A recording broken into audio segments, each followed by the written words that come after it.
जम्मू कश्मीर में फिर से एक बार चलेगा पीला पंजा। जी हाँ, आप बिल्कुल सही सुन रहे हैं।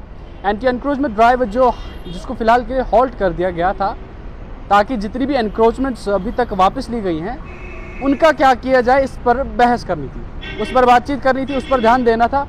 कहा था एलजी मनोज सिन्हा ने कि हम इन जो हमने ज़मीन एनक्रोचर से वापस ली है, 6-7 लाख कनाल के आसपास ज़मीन वापस ली है, उस पर पहले ध्यान दिया जाएगा कि ये पब्लिक डोमेन में कैसे इस्तेमाल की जाएगी, इसको पब्लिक के लिए कैसे इस्तेमाल किया जाएगा। हमने पहले भी आपसे कहा था कि कार पार्किंग्स, हॉस्पिटल्स, अब पब्लिक पार्क्स एंड बहुत सारी ऐसी चीज़ें हैं जिनको बनाया जाना था इन एनक्रोचर से ज़मीन वापस ली गई थी इस पर।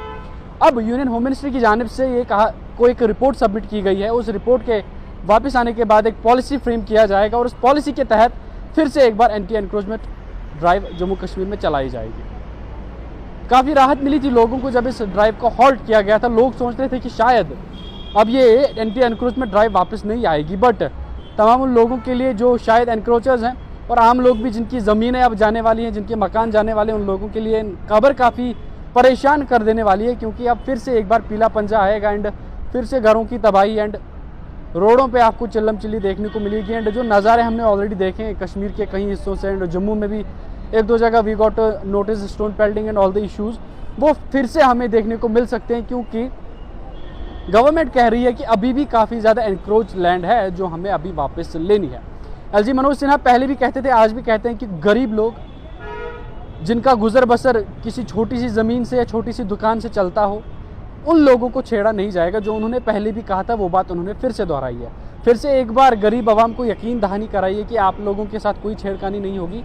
बट एक बात का ख्याल एलजी एडमिनिस्ट्रेशन को भी रखना चाहिए कि जिस प्रकार से बड़े बड़े पॉलिटिशियंस के ऊपर कार्रवाई नहीं हो रही है, खासकर अगर कुछ सेंट्रल पार्टी के कुछ मिनिस्टर्स के ऊपर देखा जाए, तो हमने देखा उनके ऊपर कार्रवाई तो होती है लेकिन उनकी बिल्डिंग्स को गिराया नहीं जाता, उनकी बिल्डिंग्स को किराए पे दिया जाता है। तो पार्शियलिटी नहीं होनी चाहिए, कुछ ऐसी चीज़ें होनी चाहिए जो आम इंसान के लिए और बड़े बड़े पॉलिटिशियन, बड़े बड़े ब्यूरोक्रेट्स के लिए सेम लेवल पे किए जाएं।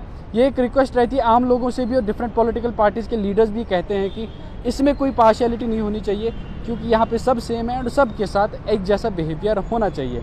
अब ये देखने वाली बात होगी। एलजी एडमिनिस्ट्रेशन कहती है जैसे यूनियन मिनिस्टर ऑफ होम की जानिब से हमें इशारा मिलता है, वैसे ही हम फिर से एंटी एनक्रोचमेंट ड्राइव स्टार्ट कर देंगे। हमने एक पॉलिसी फ्रेमवर्क उनके पास भेजा है, जैसे ही वहाँ से हमें इशारा वापस आता है फिर से एक बार स्ट्रिक्टनेस के साथ एंटी एनक्रोचमेंट ड्राइव को स्टार्ट कर दिया जाएगा। यानी कि जो चैन की सांस मिली थी वो अब ख़त्म होने वाली है। Anti encroachment drive Jammu Kashmir में वापस आने वाली है और 6 से 7 लाख कनाल अभी तक एलजी एडमिनिस्ट्रेशन वापस ले चुकी है एनक्रोचर से, और अभी भी काफ़ी तादाद में ज़मीन है जो वापस लेना अभी बाकी है। एंड अब उसकी बारी है। अब ये देखना होगा जिस प्रकार से कश्मीर में बहुत जगहों पर पीला पंजा देखने को मिला, क्या अब जम्मू की बारी है, क्योंकि जम्मू में उतनी तेज़ी से या जम्मू के बाकी एरियाज़ में अभी तक पीला पंजा हमें देखने को नहीं मिलेगा। अब ये देखने वाली बात होगी क्या इस बार बारी जम्मू की होगी।